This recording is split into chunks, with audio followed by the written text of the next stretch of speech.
Hey guys, it's Misty from the Book Rat, and it's time for my review of November's Stack of 5 winner, Sekret by Lindsay Smith.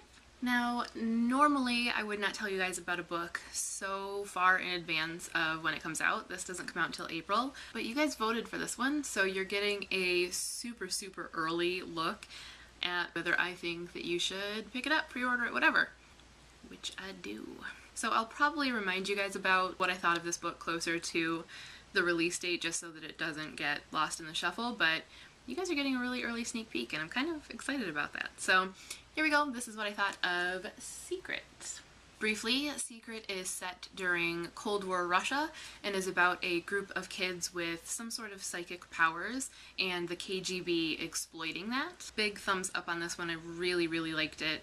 I thought Lindsay Smith was able to give a really good sense of the atmosphere. She's clearly done her research and she has a passion for Russia, and it shows. So you have a good sense of place and time. The anxiety and the paranoia and suspicion of everybody that was a result of the Cold War and of the things that came before it, World War II and Stalin's regime and all of that. It's rooted really well in what feels like reality, what feels like an accurate portrait of the time. And of course, Yulia as a character fits well into that setting and seems like a believable product of that environment and of her abilities. So I have to hand it to her on that one. I thought she really nailed the world building. I really loved Yulia as a character. Beyond just being believable for her setting, I think she's a great, strong main character, and I mean that in the way that she's well-rounded and she seems human.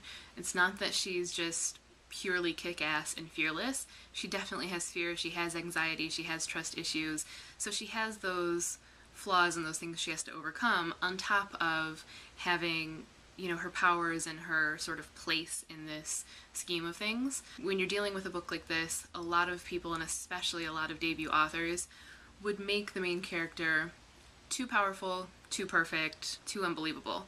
And Lindsay Smith avoided that. She created a very real character who just happens to have this little something extra, and it makes sense and it works in the way that she did it. I also thought that the abilities were used really well in a way that was kind of unexpected to me.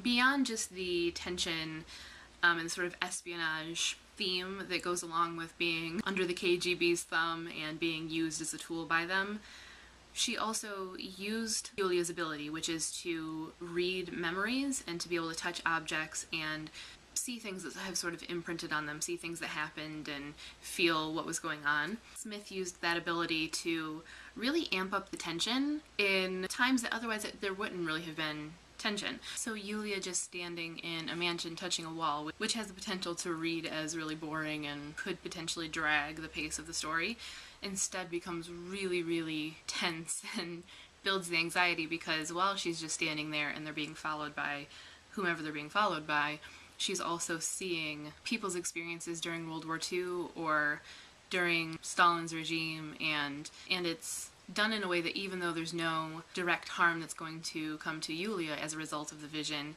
it still feels like something can happen at any moment. So between the real dangers of Yulia's present time and the dangers that she's seeing through her visions, there's this constant thread of anxiety and tension that Lindsay Smith was able to weave through the story, which I really liked and thought was skillfully done.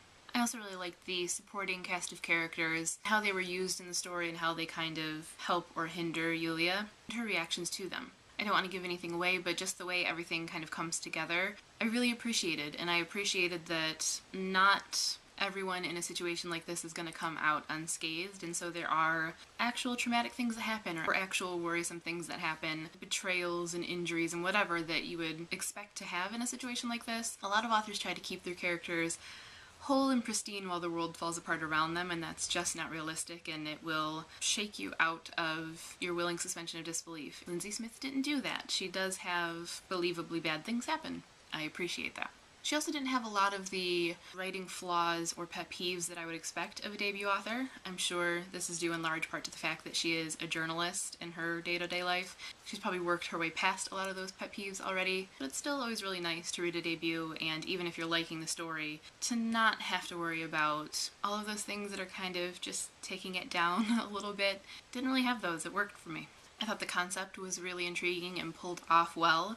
As I said earlier, it is something that could easily become just over the top, and instead it's really rooted and believable and interesting historically because both the KGB and the CIA at the time were experimenting with, psychic abilities and anything that would give them a leg up over each other, so it's really fun and interesting to see that explored and explored well. All in all, there's really nothing bad I have to say about it. I really enjoyed it. I think people who like anything supernatural will like it. If you like contemporary, you'll like it. If you like historical, if you like espionage, I mean, it really hits a lot of different notes and blends them together really well, and is just solid and engaging. I highly recommend it and am looking forward to what Lindsay Smith has to come. So that is what I thought of Sekret by Lindsay Smith, which comes out in April. I would highly suggest you pick it up, put it on your wish list or your library to request list. Pre-order wouldn't go amiss. Definitely recommended. Links to the book on Amazon and Goodreads are below, as well as the synopsis. And thank you guys for voting for it in Stack of 5. I thoroughly enjoyed it, and I hope you guys will too. Let me know your thoughts in the comments, and if you do end up reading it once it comes out, come back and let me know what you think. That's all for now. As always, thanks for watching, and happy reading!